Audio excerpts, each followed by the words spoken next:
برنامەی پایانی دڵان ئارامش و چێژی قورئان بەرنامەی پایانی دڵان. أعوذ بالله من الشيطان الرجيم.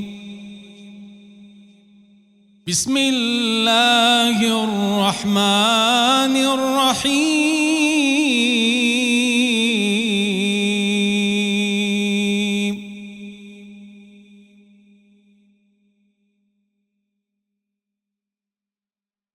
واضرب لهم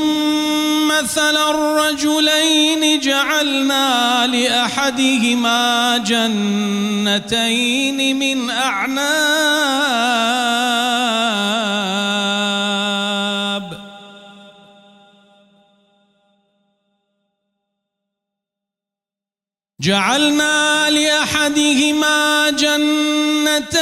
من أعناب وحففناهما بنخل وجعلنا بينهما زرعا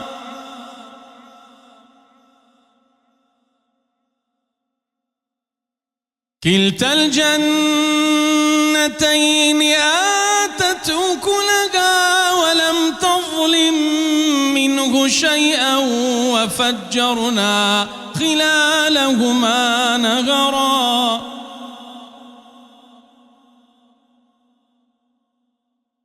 وكان له ثمر فقال لصاحبه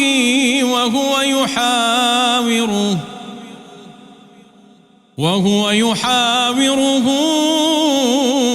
أنا أكثر منك مالا وأعز نفرا ودخل جنته وهو ظالم لنفسه قال ما أظن أن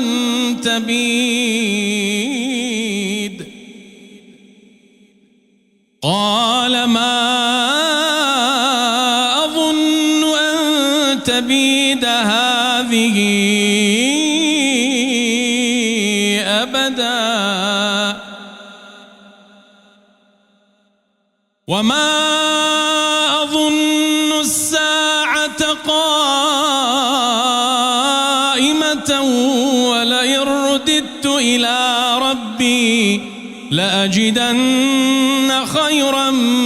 منها منقلبا قال له صاحبه وهو يحاوره وكفرت بالذي خلقك من تراب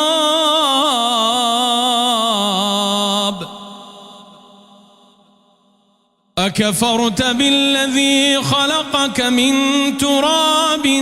ثم من نطفة ثم سواك رجلا لكن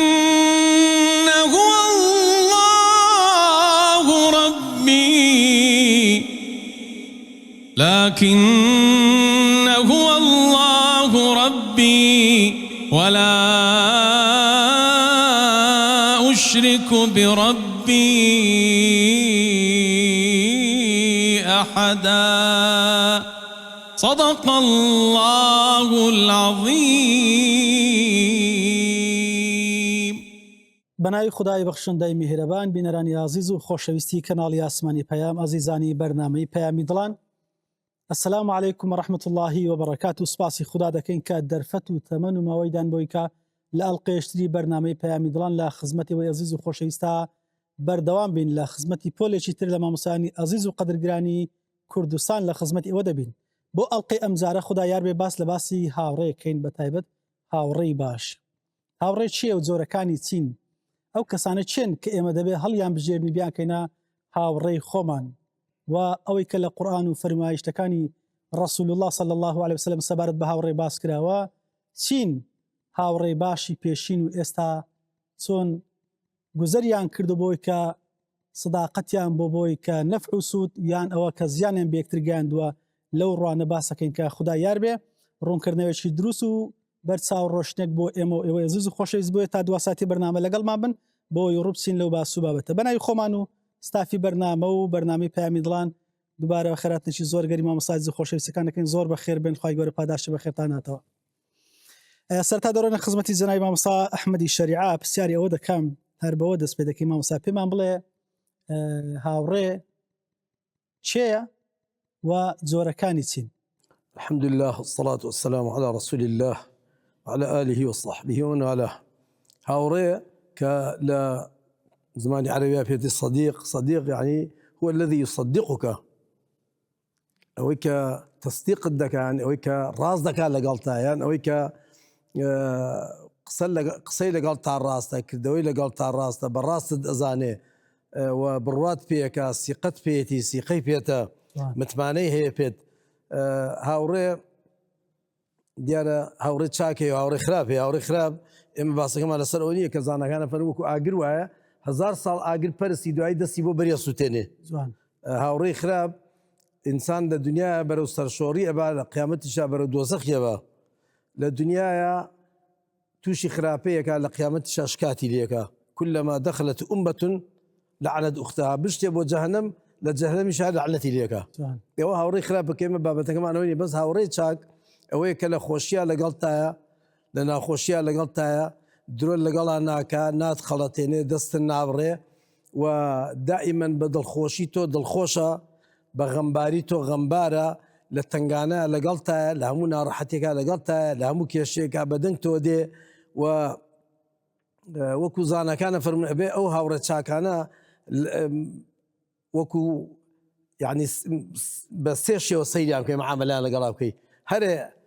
هەرە بەسیتەکان هەرە سادەکان هەرە دەرەجە نزمەکان ئەو دەرەجەیە کە وەکو خادیمەکەی خۆت ساوی لەگەڵا بکەی کتیان چۆن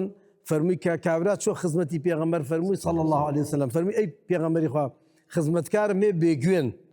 شتم بە گوێ ناکەن چۆن تەعاملیان لەگەڵا بکەم فەرمووی هەر ڕۆژێک 70 جار چاوپۆشیان لێ بکە ئەمە پلەی هەرێ بەرزی هاوڕێیەتیەکە ئینسان هاوڕێیەتی کەسێ بکە کە کەسەکە چاک بێ شایستەی ئەوەی بێ کە هاوڕێتی بکە لە خۆشی ناخۆشیان لەگەڵ یابێ لە تنگانە و ناڕەحەتیان لەگەڵ یابێ و لە دنیا لەگەڵ یابێ و لە قیامەتیشان لەگەڵ یابێ دووەمیان وەکو خۆی سەیریکە وەکو خۆی بەخۆی چی پێخۆشە پێغەمبەری خوا فەرمێ صلی الله عليه وسلم ئەو ئینسانە لا يؤمن أحدكم حتى يحب لأخيه ما يحب لنفسه چیت بۆ خۆت پێخۆشە ئەوەش بۆ ئەو پێخۆش بێ ئەمەش پلەی دووەمیانە کە ئینسان لەگەڵ هاوڕێکایەوە بێ پلەی سێمیان لەمانە گرنگترە کە ئەوەی زانەکان ئەفەرموون لە بیخێ پێش خۆتەوە ويؤثرون على أنفسهم ولو كان بهم خصاصة يعني أو شتە بۆ خۆت پێویستی پێ بێ بڵام بێ بەو ئەو پارێ ئەو ماڵە ئەو سەرۆت و سامانە ئەو پێویستیە بۆ خۆت پێویستی پێ بێ پەکەی کەوتبێ لەسەری بەس بڵێ بە هاوڕەکەم پەکینگ دەکەوێت لەسەری کەوکو لە سیریا زۆرە وەیچێ لە هاوڵان نەجارەتەوە فەرمی براکەم لە جەنگە بریندار بوو داوای ئاوی کرد کە بۆم برد کەسێکە داوای ئاوی کرد براکەم نەیخواردەتی بیبە بۆ ئەو بردم بۆ ئەو کەسێکە داوای ئاوی کرد ئەوش نەیخواردەتی بیبە ئەو بۆی کیان بۆ سێمیان تا بردم بۆ سێمیان مردبوو هاتمە بۆ دووەمیشان مردبوو هێنامە بۆ براکەی خۆم هەتاتم براکەی خۆشم مردبوو هیچیان لەبەریچیان ناخواردەوە لەبەرەوە بەڕاستی برایەتی هاوڕێتی کە لە قورئانە باسکراوە لە فەرمودەی پێغەمبەر صلی الله عليه وسلم زۆر گرنگی پێدراوە هاوڕێتی أوثق عرى الإيمان لە فەرمودەی پێغەمبەر صلی الله عليه وسلم أوثق عرى الإيمان الحب في الله والبغض في الله تو ئەم هاوڕێت خۆش دەوێ لەبەر خوا خۆش دەبێ پتەوترین گرەی ئیمانە وهروەها هاوڕێتی پلەی هاوڕێتی ئەوەیە کە ئینسان بۆنی خۆش دەوێ بۆن شیرینایی ئیمانە چەژێ کێ شیرینایی ئیمانی چەشتووە ثلاثة من كن فيه وجد حلاوة الإيمان أن يحب المرء لا يحبه إلا لله کەسێکی خۆش بێ لەبەر خوا خۆشی بێ ئەو دوو هاوڕێیە کاتێک گرنگن کە لەبەر خاتی خوای تریان خۆش بێ ئەو هاوڕێ لە قیامەتە شفاعەتی بۆکە لە فەرمودەی پێغەمبەر صلی الله عليه وسلم فەرمێ کە چوونە بەهەشتەوە ئەڵێ کە جێگای خۆیان گرت بەهەشتی جەهەنەمی جێگای خۆیان گرت ئەوانەی کە لە بەهەشتان ئیسراحەتەکان بەدڵ نییە لە بەهەشتا لە تای ئاوڕەکانیان ألين خوا إما كومل براو هاوري ما نبون وكو إما يصلون معنا ويصومون معنا لقال ويحجون معنا لقال إما نيوجي أنا كل لقال إما بالرجوع بون لقال إما حجي أنا كل يستاهل يرد ديارين خواي يقول فريم ما دام أنا خوشتانا وين لبر خاطري خوا خوشتانا وين سيري جهنم كان هر كسيتها الناس يوم من درينم ما شاء الله أوان جلن ده أي خواي يقول تازه بون بخلوص تازه سوتاون رجبون نا ناسينو خواي يقول فريم بقوريتي خم سوين بقوريتي خم أوي كيك جار سجدي براسي بمن بالبيت شويني سجدة كيف نسوتان دوا كزانا كان فرمش شويني سجدة كم بس يبي هر حوتي أنا نكرنا وشاون هردو دستو هردو أجنو هردو قاسونا وشاون أو شوينا نسوتا سيري عن كبيان الناس نو بس صلاتكم خير دول شوينا كاله لجيانا أبو علي مودودي الرحمة إخوائي ده فرمش الشوي كان الشوا كان لا بيش بانجي باني هناسي تندبو استا بانجي كنتي هناسم تندبو يعني أتو تسرو خليك جانم درسي هناسم الله مجري فريام كون لي هاتن بولاي دعاي چار سرشتيان دا دعاي ماوك هواش بو اني اري دعاي برسيار ما انكر كاتي او هناسه تنبوني او كاتبو كسيد قطبي تاع اعدام كراو او ندير اكتلان خوش بيستوا او كاتيك او لي هناسه يدرسوا ام يدير خلي هناسه كاريغري روحي هبوا بله كاريغري روحي انا وسريكو اگر پاداش لا تمام سجان دسو ساعت خوش بیا خو بالا 15 ثانيه كتير بارك الله اللهم صل 15 ثانيه فازله كاري دوم صار برز ما مسارزگار نمونەی جوانی هاوڕێی باش کەوەی لە قورآنە باس کراوە ئەوەندەی کە بەرەسان فریاکەوتن لە بۆنی باس کرد. بسم الله والصلاة والسلام على محمد رسول الله وعلى آله وصحبه ومن والاه. هبد القرآن يعني كوملك ديوي الصحبة ورفقاتي باس أكا لجورتين يعني ولقيميان صح يعني هاوريتي أبو بكر رضا ورحمتي خوالي بلجر بيغمبر عليه الصلاة والسلام كبدقي قرآن فرمي إذ يقول لصاحبه يعني فعلا صاحبه ورفيقه ولجري دابوا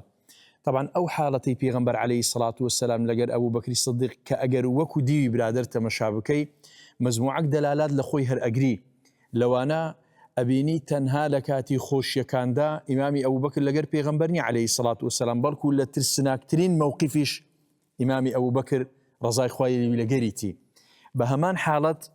كاتك رفيق برادراتي توشي غم وبجارة أبن أو كاتي أبي دلنواي بكاو دلي بداتوا كأفرمي لا تحزن إن الله معنا كأوكات بيغمبر عليه الصلاة والسلام دلنواي إمامي أبو بكر أكا وكو رفيقك ووكو برادرك زقل لوا للصحبك لقرآن باسي أكا صحبي موسى عليه السلام لقر هارون طبعا أوانا أقرتي برابون بلان برادريش بون لديوي أوي كوا تحملي مسألة دعوة وبان جوازي بو أوي بيانوي بخلشي سردمي خوان بقينن هردو جامبيكوا يارمتي دري يكتربون وكو دو رفيق ودو برادر بتوان الدعوة بان جوازي خواهي يقول سبحانه وتعالى بقينن والصحبة ورفيقاتي تشتركة قرآن أما جي بي أكا لديوي قصوا صحبي أصحابي كهفة مزموعة جنزي هاوري لقري يكترن هموش جنزن إنهم فتية آمنوا بربهم وزدناهم هدى آنوي إصلاحي وتساكسازيكي زور دروز بكن لنا ومجتمع تسلا ديوي إيمان وبير وباوري خلقك تسلا ديوي جياني خلقك جدا أو أنا هردو دزباري يكتر بوينا ولقري يكتر بوينا بو أوي بتوان المجتمع وكوملقاه هوشار بكنوا لسر آسي رفيقايتي ولسر آسي برادرايتي وهروها أو رفيقايتي وأو دوستايتي كقرآن أما جي بي أكا كهمو مروفايتي لبازني خسر الزرر منديدا أنيت أفرمي تنها أوانا نبن وتواصوا بالحق وتواصوا بالصبر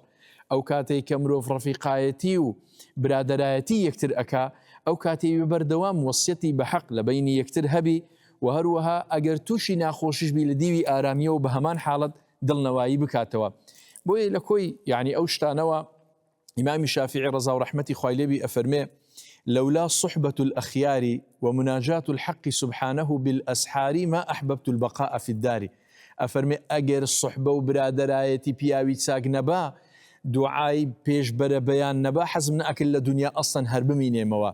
بوي الرفقايتي وبرادرايتي تنها كاتي مصالح وبرجوان كانيا بلكو كاتي ناخوش كانيشا كبيغمبر عليه الصلاة والسلام باسي أنصار أكا وكو الصحبة وكو رفقايتي أفرمي أوانا قومك بن يكثرون عند الفزع يقلون عند الطمع ئەو کاتێک کە ترس لە گۆڕێ بوو پیاوی مەدان بوون ئەو کاتێک کە خۆشیەکانیش بوو نەت ئەبینەوە ئەوانە ئەساسیاتن لە بۆ شێوازی مامەڵەکردنی ڕەفیق و برادر پێکەوە کە لە قورئان باسی ئەکات. بارك الله دەست خۆش بێ خۆم سێبرس. دکتۆر خۆزان بەڕێز مامۆستا ڕزگار باسی کرد لە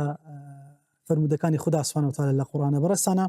هاوڕێی وا بڵێن نمونەی هاوڕێی چاک و باش ئەوەی کە لە فەرمایشەکانی پێغەمبەر خوا صلی الله علیه و سلم باس کراوە کامانان ئەوەی کە بەڕێستان فریای کەوتن لە خزمەتی بینەرانە بۆمانی باس کرد. بسم الله الرحمن الرحيم. طبعا چەند حدیثێش پێغەمبەر هەیە صلی الله عليه وسلم لەوانەیە دووسەیەک پێ بکەین باسی لێ بکەین. یەکەم حديث إنما مثل الجليس الصالح وجليس السوء كحامل المسك ونافح الكيل فحامل المسك إما أن يحذيك أو إما أن تبتاع منه وإما أن تجد منه ريحا طيبة. پیغمبر صلى الله عليه وسلم دفرمي نموني دوستي تاكو هاوري باش وهاوري خراب وكو أو كسيك باعي مسك مسك فروشة ويعني بون فروش بتعبير يستا وأويك حدادة بتعبير يستا نافح الكيل تشكاو كاتا ديارة كوروشتوان هبو كاتا كويستان آسني قرم كانوا زاد أو كسيك هاوري باش وردقري وكو أويك بستا لای برادرە مسک فرۆشەکە یان ئەوەتە بە هەدیەشتەشی دەداتێ بۆنی لێ دەدا یانیش دەی دەکڕی یانیش هەرکە لەوێ بوو بۆنی خۆشی لە بۆ دێ مەبەستی چییە کاتێک کە تو لەگە برادری باش دادەنیشی قسەی باش لە بۆ دەکە قسەی خێرت لە بۆ دەکە یعنی سبحان الله لەبەری پێغەمبەر صلی الله عليه وسلم دەفەرمێ سەردانی برادر مەسەلەن کاتێک کە تۆقەی لەگە برادرێکت دەدەیت دەڵێی سەلام عەلەیکوم ئەوانە خەیر و بەرەکەتە. يعني مثلا تقول لك قبل برادرك دادن السلام عليكم دخير قبل السلام عليكم ورحمه الله بيستا وبركاته وسيه توقر لك حديث وارد بك جناح كان هل دوري او مخير وبركه لسرداني برادر كان دروز دبي وحقي مسلمان لسر مسلمان او كسرداني يكتري بكن زانا ليغني زيك بونا ولا برسي لبر براسي او انا قيامتي بيكتري ببي يكتري دينوا لبر اوي ابو شوي پیغمبر صلى الله عليه وسلم دله وكو اوي كسرداني بون فروشك تكذبي بلان ببيت سوانوا برادري خراب پیغمبر صلى الله عليه وسلم دفرمه ونافح الكيري اما ان يحرق ثيابك واما ان تجد ريحا خبيثه يعني او تنزل كدستيني يانيش بونتشي ناخوش لبودي اذا فعلا برادري خراب دي مثلا لما لسه دادني شي يك ساعات سرداني في اخوان اخواسك برادرك باجنبو باسي بابته شي سياسي دك انا تسري لي دردتي او سري لي دردتي ساعاتك مناقشه دك يك ساعات لو اخذ روي اگر يك سعادة حسابي بكي قرآني بخيني ودود زيد اخيني واگر حديث كاني پیغمبر صلى الله عليه وسلم انا بس يتسل حديث رابقي لو انا تاربين بابتي بسود بخيني بلام اتو كاتا كتسوي ك هيت بهيز نكر هيت خيرك اللي بونا نسلا پیغمبر صلى الله عليه وسلم فرميوكو ويانزل كتشتابيانش بونا تشينا خوش اللي بواتري او حديث شجبز اگر مجال هبي بخيني نوا طريق لتابعي كان كابو ادريسي خولانيه دەڵێ معادی کوڕی جەبەر ڕزای خوا لێبی لە دیمەشق بوو دا دەڵێ منیش چووم زۆرم خۆش دەویست حەزم کرد بیبینم پێش نوێژی یەک لە نوێژەکان چووم دیتم ئەو پێش من هاتیە جا ئەمیش بەڕاستی کە دیتم نوێژی دەکا چاوەڕێم کردتا نوێژەکەی تەواو بوو ئەمیش بەرامبەری هاتم و سەلام لێ کرد گوتم والله ئینی لأحبك لله ئەمن بەڕاستی لەبۆ خوای گەورە خۆشتم دەوێ فقال الله شارحی حەدیثەکان دەڵێن مەبەستی ئەوەیە راز دك يعني هرواية لبنا خواي قولا من خوش دبي فقلت الله فقال الله دوبارا فقلت الله فأخذ بحبوة ردائي فجبذني إليه وقال أبشر زاد الرامج شاو بيمي قلت بعمل جيني بدمي جمل أبو بيغمر صلى الله عليه وسلم دليل لحديث قدسي دا خواي قولا فرمويتي وجبت محبتي للمتحابين فيا والمتجالسين فيا والمتزاورين فيا والمتبادلين فيه أو طبعا مع ذكر الجبر رزاق إخواني بي وحديث جراته حديثك صحيحة كذا لا إخواني بالوردقار واجبك كذا لسر خويك أو كسانيك لبو إخواني جورا خوش يكتريان خوش دوي إخواني جورا خوش يعني بوي وأوي لبناو إخواني جورا سرداني يكتري دكانو أوي لبناو إخواني جورا لقال يقدادني شينو لبناو إخواني جورا شددني يكتري إخواني جورا واجبي كذا خوش يعني بوي وبارك الله فيكم يا ربي خوي قال خوش ماني بيه ان شاء الله بس خوش ما صح بارك الله بكم ما وصل طايف اما دي بين خزمه زناب الله خزمت دي فرمو جيمان بوشل كرديو ان شاء الله بدنگ خوشكت ضل ما خوش كتوش الله الله كريم الله صلوات سر حبيب الله صلوات سر حبيب الله الله الله كريم الله صلوات سر حبيب الله صلوات سر حبيب الله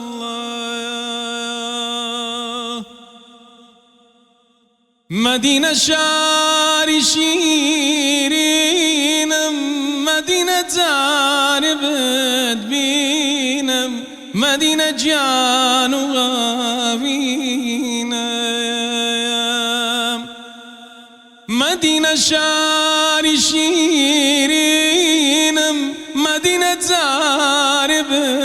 بينم مدينة جان وغابينا الله الله كريم الله صلوات سر حبيب الله صلوات سر حبيب الله مدينة باغ وبستانا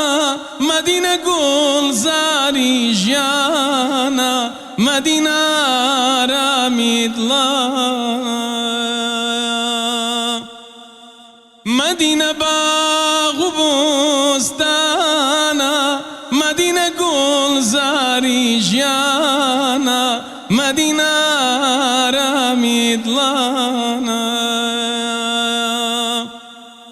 الله الله كريم الله صلوات سر حبيب الله صلوات سر حبيب الله الله الله كريم الله صلوات سر حبيب الله صلوات سر حبيب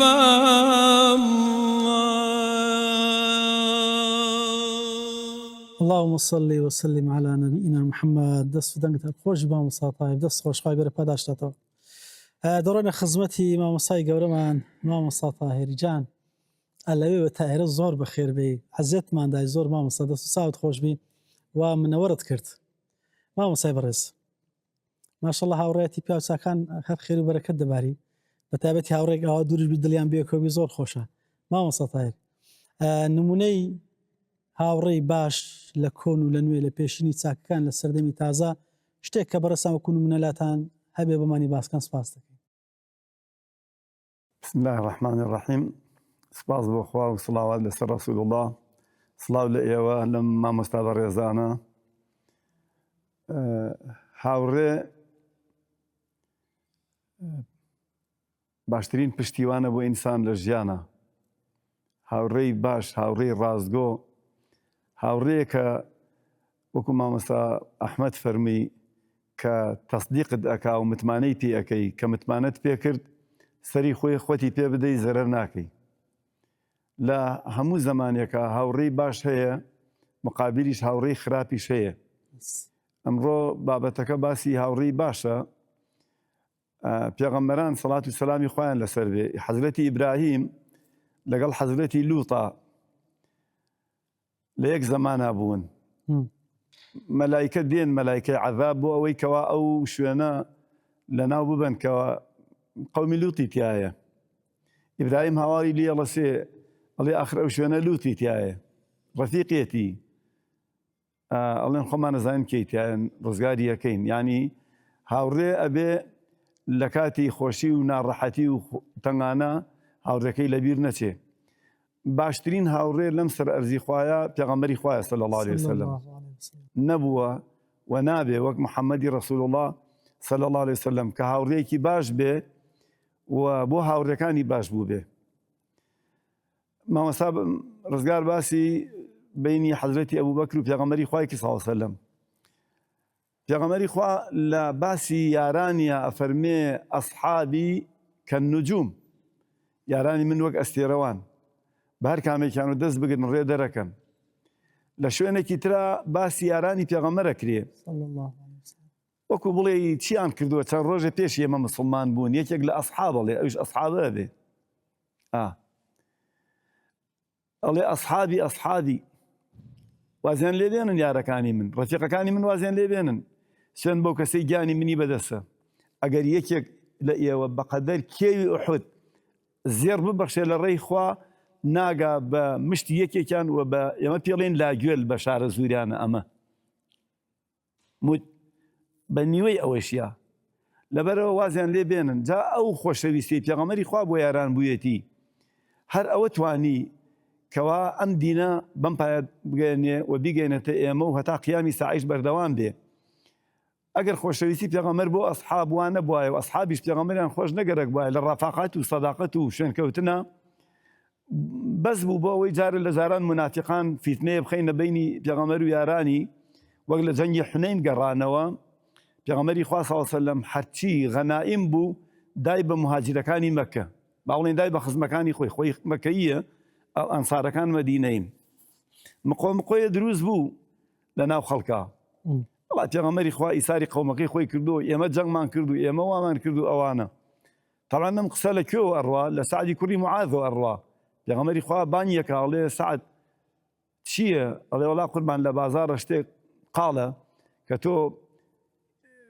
مەکەیەکانت پێش مەدینەیەکان خستووە ئەڵێ ئەی تۆ چی ئەڵێ ئەڵێ وەڵا ئینەما ئەنە ئیمرە من قەومی منی ژێکێکم لەوان ناڵێ قوربان وڵاتی وا ناکەم و چۆن ئەوان نازان ئەڵێ منیش یەکێکم لەوان ئەڵێ بڕۆ هەمووی بۆ کۆکەڕ لەو حەزیرەیە بەس هەر ئەوان بن کەسی تر نەچێتە ناویان کە کۆیان نەکاتەوە ئیتر معلومی جەنابتانە لە سیرا بانیانەکاڵێ من ئایا ئێوە سەرگەردان نەبوون من هیدایەتمدان ئێوە فەقیر نەبوون من دەوڵەمەندم کردن ئێوە وان نەبوون ئێوان نەبوون ئەوان ژەڵن منەت بۆ خاو پێغەمبەری خوایە کورەڵێ دەجوابم بن وەڵا گەر بتانەوێ ڕاستەکەن مەبەستم لەوەیە ئەم سەداقەتی بینی پێغەمبەر و ئەسحابە کارێکی کردووە کە سعد لەگەڵ پێغەمبەری خوا بەڕازگۆیی قسە بکە حەقیقەت و شتەکەی پێ بڵێ دوای پێغەمبەری خوا صلی الله عليه وسلم ئەفەرمێ بزانن لولا الهجرة لكنت امرأ من الأنصار أجر هجرة نبوة من مدينية بوم اللهم ارحم الأنصار وأبناء الأنصار وأبناء الأنصار خلقهم يدسكن بقريان الله خلق رواتهم وما الله مروا قاو وطالباتوا يوم بيغمري خوابن لقى اخواتنا صحبة أونا مهمة قورتين كيشة حلقة قورتين مشكلة حلقة لحياتها رفيق أكري الزور به بلام باش كما رفيقي باش كما دوو نمونەتان بۆ ئەهێنمەوەیەکێکیان مامەسا حاجی مەکی هەبوو خوافریکاوەی هونەرمەندەکە لە سلێمانی ئەکتەرەکە حاجی مەکی جارێک لە فلیمەکە کوڕێکی هەبوو وتی ڕۆڵە ئەم هەموو هاوڕێ چێت ویانین تەماڵی ئەمە نانەخۆن و ئەڕۆن و نانەخۆن و ئەڕۆن و پارەیان بۆ خەرجەکەی ئەڵێ باوە گیانەوە هەموو ڕەفیقی منن ئەڵێ وەرە با ڕەفیقەکانمان تاقیب بکەینەوە ئەڵێ باشە ئەڵێ بەرانێک سەرە بڕن شتێکی تادەن ئەڵێ بڕۆ بە ڕەفیقەکانت بڵێ وەڵی دەدەستمان دەرچۆ من و باوکم پیاوێکمان کوشتووە وەرن یارمەتیم بن با بۆ شۆبی شارینەوە تا نەگیراوین ئەڕوا بۆ لای ئەمیان جوابی ئەکا ئەچێ بە لای ئەوان جوابی ئەکا بەدەستی خاڵیەتەوە ئەڵێ وەڵا باوکە ناتن لەگەڵمە ئەڵێ باوکە تۆن چەند هاوڕێ ئەڵێ من هاوڕێ و نیوێکم هەیە هاوڕێ و نیوێک هاوڕێ و نیو هاوڕێ ئەڵێ دەی بڕۆ بەلای نیو هاوڕێکەم بڕۆ پێی بڵێ باوکم وتی جاوسەر ڕیش تاشین و ئەوانە زۆر بابوو ئەڵێ گەر باوکم وتی ئەم لای ڕیشی تاشی بوو ئەو لاکەی نەتاشێ بێ بەدەمەوە مقەدەرێکم لەدەست قۆماوە پیاوێکم کوشتووە ئەڵێ یەکسەر ڕاکا لەگەڵی کوڕی عەلیەفەنی وێ بۆ ماڵەوە ئەڵێ چی حاجی ئەڵێ وەڵا هیچ هەر ئیمتیحانێک بکردم وەرە با دەستکەین بە گۆشتی مەڕ خواردن ئەڵێ ڕۆڵە هەن ڕەفیقی زۆر وە بۆر حسێب نییە ڕەفیق یەکێک بێ و چاک بێ باشترە لە دەیان ڕەفیق ئەم زەمانە بە کوڕەکانمانەڵێم بە گەنجەکانمانەڵێم ئەم زەمانە ڕەفیقی نانی بەنانی زۆر زۆرە ڕەفیقی گیانی بە گیانی زۆر کەمە ڕەفیقێک بێت کە هاتە ماڵەکەت خوشکی تۆ بە خوشکی خۆی بزانێ و ئەمانەتەکانی ناو ماڵی تۆ بەی خۆی بزانێ و هەر شتێکەوە چاک بوو لێتی نەشارێتەوە ڕەزیل نەبێت لەگەڵ تا زۆر کەمە ئەم زەمانەیە ڕەفیقی باش من خۆم ئەەکەم بە نمونە لە خزمەت ئێوە من لە سێ ئیبتیدایی و نوێژەکەم سێ ئیبتیدایی بەڵام نوێژی بەیانیم بۆ نەیەکرا باوکم لە مزگەوت داهاتەوە ئیتر ئەیوە هەڵ نەساوی ڕێزم هەیە بۆ زەنگ دارسە سە نوێژەکە بکە ئێوارە مزگەوت بەری کەس نادەی جا ئێواران بانگ بەدا نیوەڕوان بانگ بەدا بەس نوێژی بەیانیم بۆ نەیەکرا هەڵسەدەی منیش هەر فێری نوێژی بەیانی نەبوو وەڵا ڕۆشتم بۆ خوێندن ڕەفیقێکم هەبوو لە خوێندن هەر بە زۆر فێری نوێژی بەیانی کردم ئیترا کاک تاهێر منیش وامەیە کرد کاک تاهێر هەموو ئەم بەم دیوایە کرد کاک تاهێر یانسەمان نوێژەکەمان بکەین وازی لێ نەیەنای حتا دەست نوێژ و ئەگرت و نوێژەکەون هەر ڕەفیق چەند مهمە ئەو با بۆ باش دەکو مامەستا فەرمی مامەستا ئەحمەد ئەو با بۆ باش ئەگەر خوا نەخواست ئەو دیوەکەیشی بێ ڕێک ئەو با بۆ جەهەنەم هەرچی ئەو ڕەفیقانەی فێری تلیاک بوون فێری جگەلە و نێرگەلە بوون فێری عەرەق بوون فێری داوێن پیسی بوون فێری ئەفکاری خراپ بوون هەر هەمویان ڕەفیقێک فێری کردوون لە ڕۆژێ لە ڕۆژان ملیشکاندوون كنتم تأتوننا عن اليمين وعن الشمال خی گەورە پەروەردگار لە ڕەفیقی خراپمان پارێزێ مناڵەکان و ڕۆڵەکانمان پارێز لە ڕەفیقی خراپ و ڕەفیقی پاش لە وڵاتمانە زۆرکە و یارمەتیمان بە بیان دۆزینەوە و بیان بکەین بە هاوڕێی مناڵەکانمان السلام علیکم ورحمة الله السلام خی گەورە پاداشتاتەوە ئەتوش بە هاوڕێی خۆت قبولمان کە بەشکو لێ بەر شفاعتی زەنابتان دەکەن ئینشاءالله ئاگادار بن باجی هەیە مامۆستا یوسفجان لە ڕووی دەرونی و سایکۆلۆژیەوە با بڵێن چۆنێتی هەڵبژاردننی هاوڕێ باش بۆی ئاسوودەبوونی هەم جەستەین و هەمیش لە ڕووی دەرونیەوە بسم الله الرحمن الرحیم بەخێراتنی هەموو و بەڕێزانە دەکەین زۆر سپاس لە ڕووی دەرونیەوە لە ڕووی کۆمەڵایەتیەوە هاوڕێبوون زەرورەتێکی کۆمەڵایەتیە زەرورەتێکی بایۆلۆجیە بۆەوەی ئێمە خۆمان بناسێنین ببین بە کەسێکی کۆمەڵایەتی ئەبێ هاوڕێمان هەبێت هاوڕێ بەمانەی ئەوەیە تێگەشتن لە خۆتەوە هاوڕێتی لە خۆتەوە دەست پێ دەکات تۆ چه هاوڕێک هەڵدەبژێری بۆ ئەوەی متمانەی پێ بکەی بۆی باوەڕی پێ بکەی بۆ ئەوەی ڕازگۆبی لەگەڵتەوە ئێمە زۆر جار هەیە هاوڕێ بەپێی کات و شوێن دیاری دەکەین ئەو کەسێک کە لە ئیشە لەگەڵتە لە ئیشە ڕەنگە هاوڕێتی نەبێت ڕەنگە تەنها هەر زەمیلی ئیشکردنەکە بێت ڕەنگە ئەوەی دراوسێتە نەتوانێ و هاوڕێتیت بکە تەنها حکمی دراوسێتیەکەیە کە پەیوەندیەکتان هەیە ئەمە پێی دەوترێت پەیوەندی لە نێوان دوو کەسەوە بەڵام لە ڕووی سایکۆلۆجیەوە چەند بنەمایەک هەیە بۆ هاوڕێتی بوون یەکێک لەو بنەمایانە متمانەکردنە بە یەکتر کە ئەم دوو کەسانە جێگەی متمانەی یەکتر بن ئەم دوو کەسانە ڕازگۆ بن لەگەڵ یەکترە ڕازگۆبوون یەکێکە لە بنەما هەرە سەرچیەکانە لە نێوان هەردووچیانەوە چونکە کاتێکە دوو هاوڕێی یەکتر دەبن ڕەنگە کۆمەڵی نهێنی لەگەڵ یەکترا باسکەن و کۆمەڵی تایبەتمەندی یەکتر بناسن دەبێ ئەم نهێنیە یەکترە ئاگایان لێبێ و دایپۆشن بنەمای سێم ئەوەیە چۆن لە کاتی تنگانە ئەوان بە هاوکاری یەکتر دەن و پاڵپشتی یەکتر دەبن یارمەتی یەکتر دەدەن هاوڕێ ڕاستەقینە لە کاتی تنگانە بە دیار دەکەوێت خاڵی پێنجەم بۆ هاوسەنجی دەرونی بۆی هاوسەنجی دەرونی تەبێت تۆ پێویست بە کەسێکی ترە کە ئولفەتی پێوە بگری کە محەمبەتی پێوە بگری کە بزانی کەسێک هەیە دەردەدڵی لا کە کەسێک هەیە لێت تێدەگا و دەتوانی قسەکانی خۆتی بەبێ مەترسی لای باسکەی وەکو خۆمان دەڵێن دەردەدڵی خۆتی لا باسکەوە ئەمە جۆرێک لە هاوسەنجی دەرونی ئەو کەسە دروست دەکات ئێمە هەمومان کاتێک کە کێشەیەکمان هەبێت گرفتێکمان هەبێت و دەچینە لای برادرێکەوە لەگەڵ برادرێکەوە گفتوگۆەکەین و قسەکەین کۆی گشتی هەر هەمویان ئەخینە ناو بازنەیەکەوە ئەگەر هاوڕێتی لە ڕگای ئاینەوە بێت لە ڕگای دینەوە بێت واتە لە پێناو خی گەورە بێت ئەم خەڵانەی هەموو دێتە دی سایکۆلۆجیت باسەوە دەکات هەر تەمەنێکە و شێوازێک و ستایلێک لە هاوڕێتی هەیە بۆ نمونە بۆ منداڵ زۆر زەرورە بۆ ئەوەی بزانێت جیهانێکی تر هەیە غەیری ماڵ کەسانێکی تر هەیە لە دەرەوە هاوتەمەنی خۆیەتی هاوزای خۆیەتی دەتوانن لەکترەوە شت فێر بن و زمانی یەکتر فێر بن وشە لە یەکتر فێر بن لە تەمەنی هەرزەکاری ئەوەیە کە ئەوانە دەکرێ ئەو هاوڕێ بن و کارامەیەکان لەکتر فێر بن مەهارات لە یەکتر فێر بن زیاتر یەکتر بگەڕێنەوە بۆ کارە باشەکان و کارە چاکەکانەوە بەهێزترین هاوڕێ کە هاوڕێی وەکو هەمومان باسی لەسەرەوە کۆچین کە هاوڕێی دڵسۆز بێ هاوڕێکی بەوەفا و پاک بێت لە تەمەنی کامل بوونە واتە لەو تەمەنێک کە تۆ تێگەیشتی مانای پەیوەندی کۆمەڵایەتی چییە و زۆر زاریشەیە لەو تەمەنەدا پێویستیت بە کەسێکی ترە کە تۆ بتوانی لەگەڵی پەیوەستبوونی بایۆلۆجی پەیوەستبوونی فکری پەیوەستبوونی عەقلی لەگەڵ ئەو کەسە بیتە سەرەوە کە کەسێک بێت ڕێگای ڕاستت پیشان بدات چونکە ئێمە دایمەن لە ڕووی سایکۆلۆجیەوە هاوڕێ ئەوەیە کە مشاورەت پێ بکە مشاوەری پێ بکەیت و کەسێک بێت نەک کات کوشتن بێت تەنها کات کوشتن بێت تۆ کات زۆرە بچی لەگە هاوڕێکە کات بکوژی باشترین هاوڕێ ئەوەیە کە پێکەوە گفتوگۆکەن مجادلەی یەکترەکەن باشترین شتەوەی کە مشاورە بە یەکترەکان ڕێگای ڕاستەکانەوە پیشانی یەکتر دەدەن خاوەن هەڵوێستێکی جوان و پاک بێ لەگەڵ هاوڕێتی ئەو کەسەدا وەدای من جۆرێک لە سیلێ ڕەحمیش لە هاوڕێتیدا هەیە ئەو کەسانە زۆر جار هەیە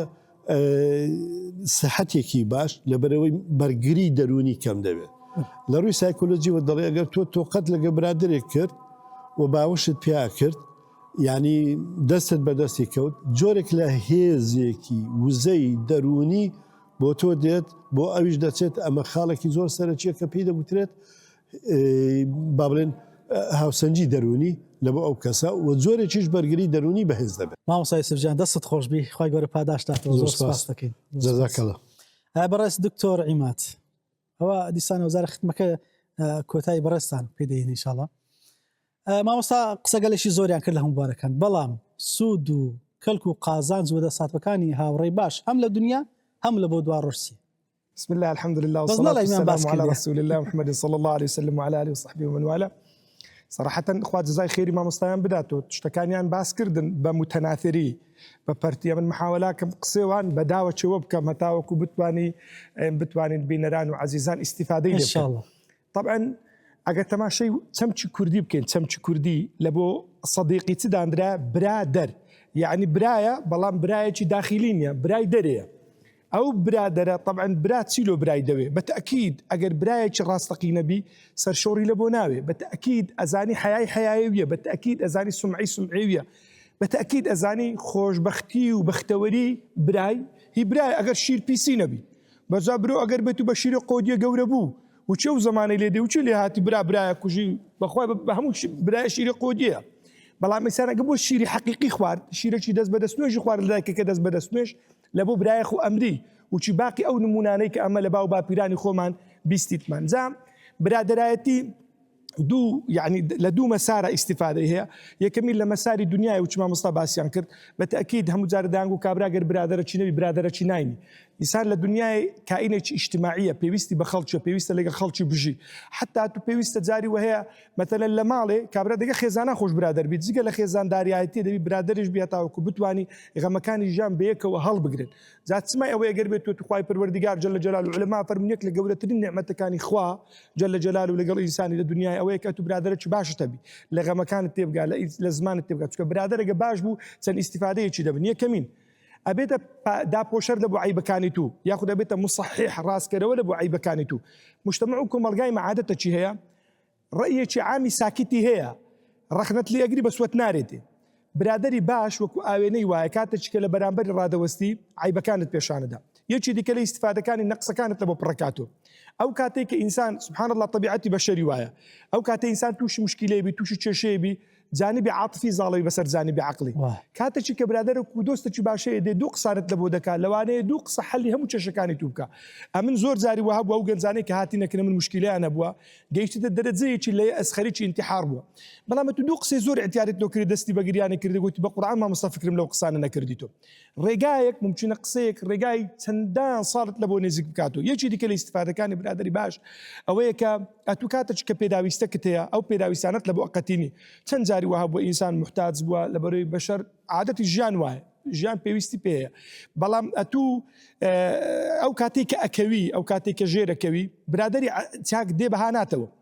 بەڵام ئەوەی کەوا دۆستی سەرسفرەی بووە پێ دڵخۆشەبی زیاترت پێی لێ ئەنێ چەند نمونە مثلەن هەنا ئەمە کابرا هەبووە لە معاملەی زەرری کردیا لە باتی ئەوەی کە دوێنێ و پێری لێی نێزیک بۆ دەستی بگری دەربازی بکە ڕێکی لە بۆ دابنێ یارمەتی دەری بی لەو مەرحەلەی ئەبینی زیاتری پێ لێنای وەلامان کاتدا برادری چاک و نازدار ئەوەیە پاساوت لە بۆ دینیتەوە لە دنیایەک لە ئیسیفادەکانی لەکن عالەمێشت دیفاع لێ ئەکا لەسەر ئەوەی کە ئەتو نەقسەکت لێ وارد بووە بەشەر قابلی غەڵەتە بەشەر قابلی نەقسە ئینسان ئەگەر بێت و دۆستێکی باشی هەبوو بەبەر دەوامی وچە حەزرەتی ئەبوبەکر سیدیق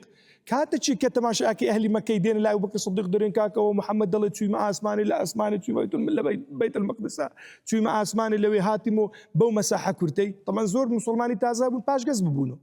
بەڵام حەزرەتی ئەبوبەکر سیدیق فەرمی واللهی ئەگەر برێ لەوەی دوورتریش ڕۆیشتیمە پێی بڕوا ئەکەم هەبزانە دیفاعی لێ ئەکا پاساوی لە بۆ دینیتەوە شەرعیەت ئەداتە ئیشەکانی پشتی تێناکات جا زۆری دیکەنە لەوانەیە کاکتۆر لە عیلمی نەفسی ئێستا پێی بڵێم لە ڕووی دەرونیەوە چەند ئیستیفادەی هەیە برادری باش ئەتوانی استیفادە بکەیت لە ڕووی قیامەتیشەوە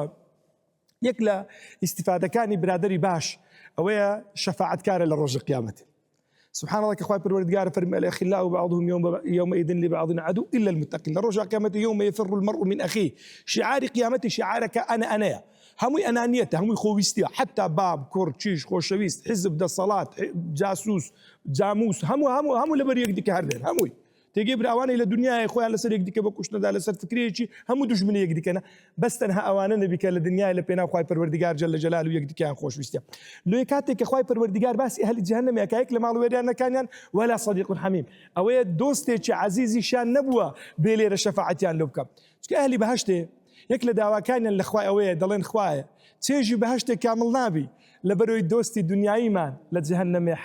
حالي نارك بزان ليش برادر كان اخويا اللي بيناك نكتنها لقيامته يجي ديك استفاده كان له جانب قيامته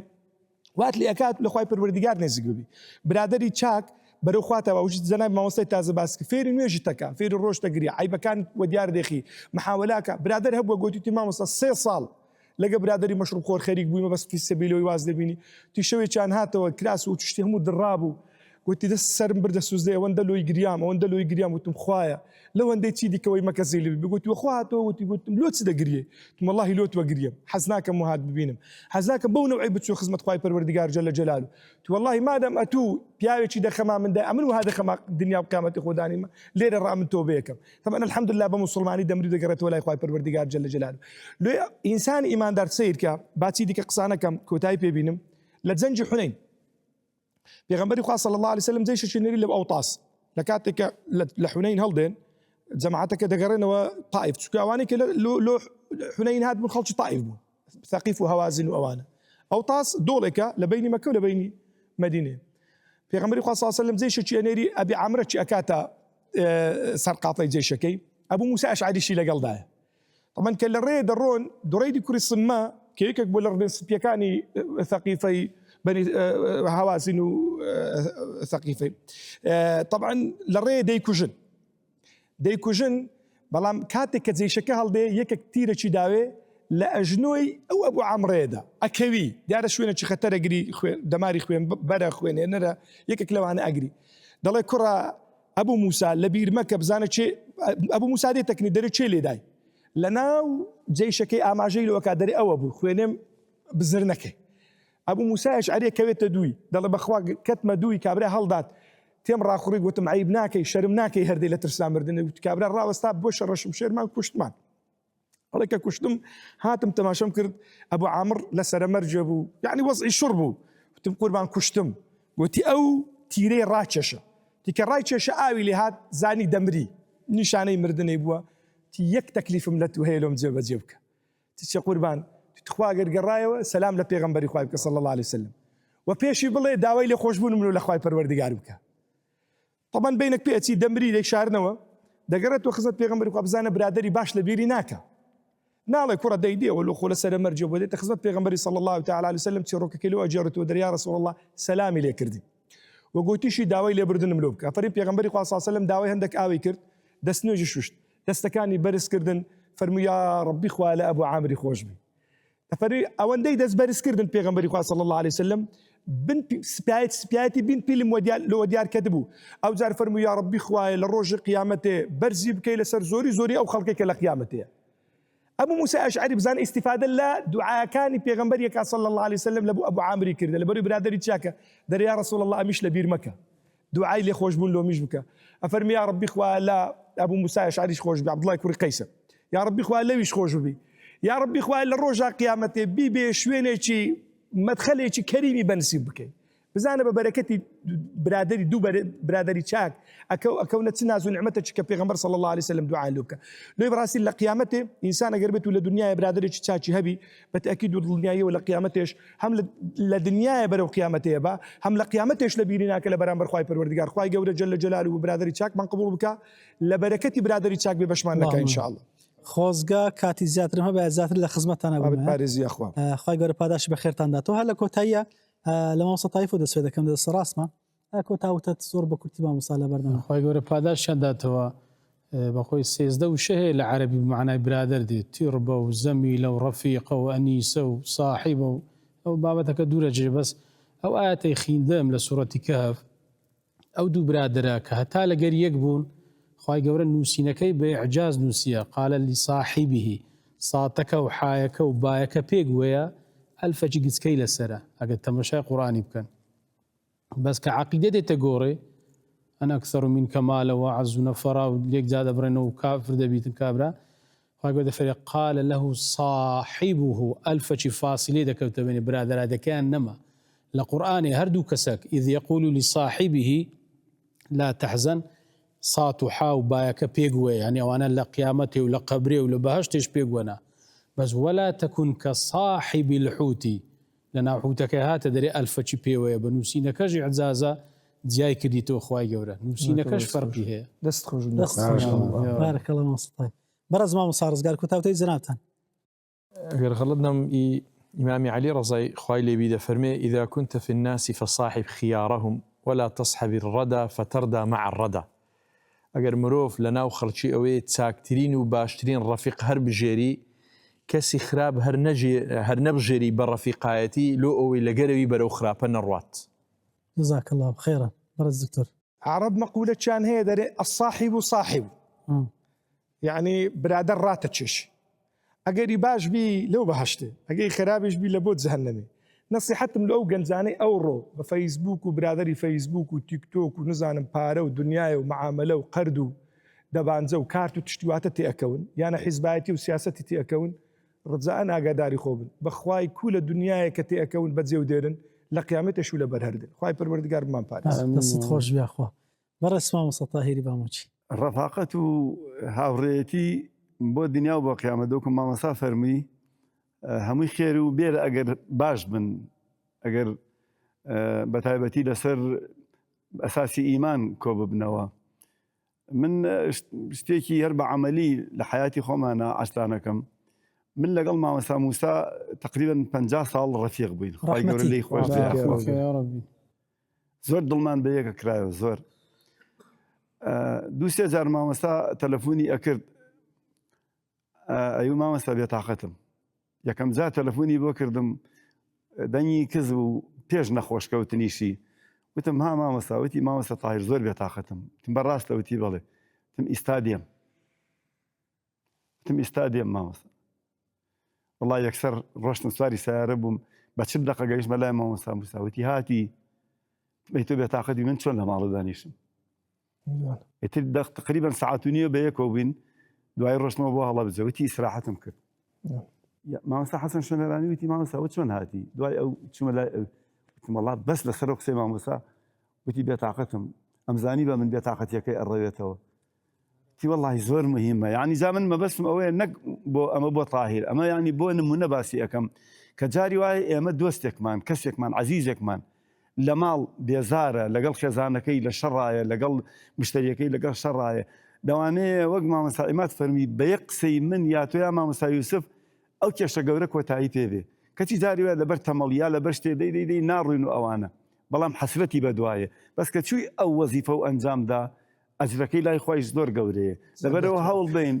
هەم عوزر بۆ براکان و ڕەفیقەکانمان بێنینەوە هەم هەوڵ بین بارکەین بار نەخەینە سەرسانی خەڵک. زاددا مامۆستا بەڕێز مامۆستا یوسف ئەگەر شتێک مابی لە قسەکان تاوی کەینەوە تا شتێشتر بتوێ باسیکەمە لە خزمەتی ئێمە باسی برادەرایەتی و هاوڕێتی و سەداقەتمان کرد بەڵام چۆن ئیدامەی پێدەدەین چۆن ئەو هاوڕێتیە بەردەوام بێەوە هاوڕێتیە لەکەدار نەبێ و دوور نەکەوێتەوە لە یەکترەوە سێ بنەمای سەرەکی هەیە یەکەمیان لێکتر تێگەیشتن لێک حاڵی بوون بنەمایەکی زۆر سەرەکیە بناغی هاوڕێتی و سەداقەتە چۆن لێکتر تێدەگەین تێگەیشتن لە هەموو بوارەکانی دەرونی و فکری و هەموو بوارەکانی حتا عقیدەیش ئەوە زۆر ئەساسە. دوو قبولکردنی یەکتر بە هەموو جیاوازیەکانەوە. تۆ لە یەکەم تێگەیشتنە سەرندێک بنەمە دوو قبولکردن بە هەموو جیاوازەکانە. من و تۆ لەکتر جیاوازین و دەبێ هاوڕێتیشمان بەردەوام بێ قبولی ئەو جیاوازیانی یەکتر بکەین لە هەوستان و دانیشتن لە تەبیعەت لە شخصیت لە زۆر بیرکردن بە جیاوازین ئەبێ بە جیاوازیەکانەوە جوانین ئەبێ قبولی یەکتر بکەین.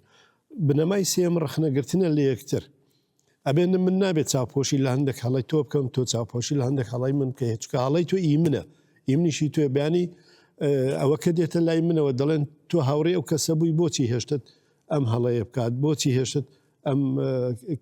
کارە بکات. بۆیە ڕخنەگرتن و قبولکردن و لێکتر تێگەیشتن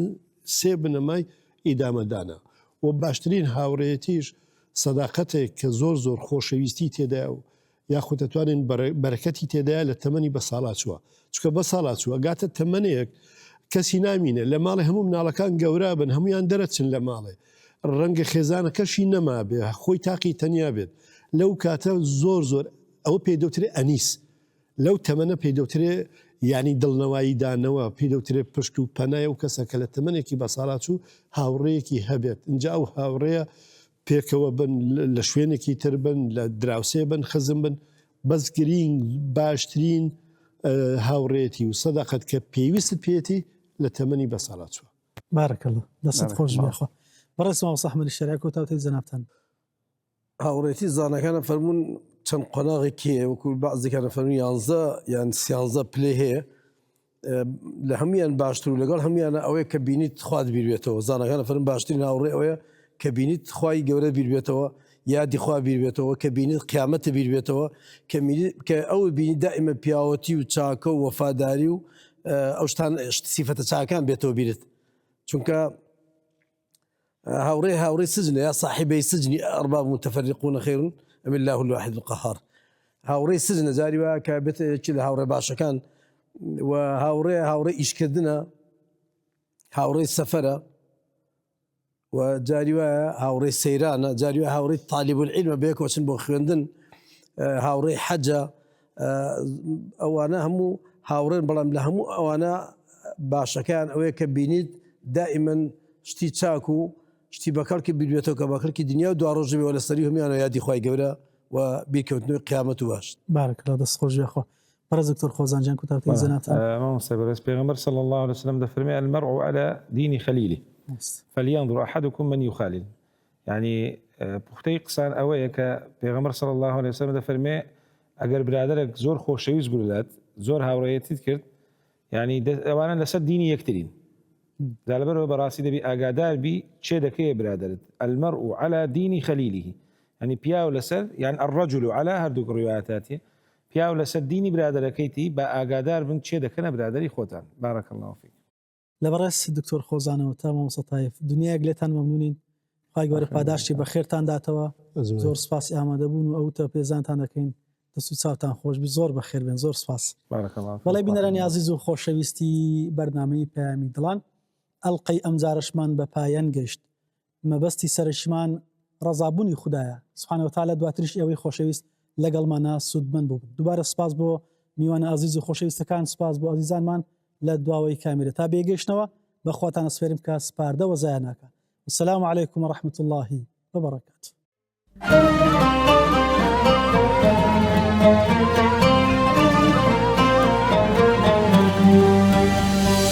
ئەڵقەی زیکرا چێژی ئیمان دەوای دارون ئارامی گیان نەشئەی ڕوحە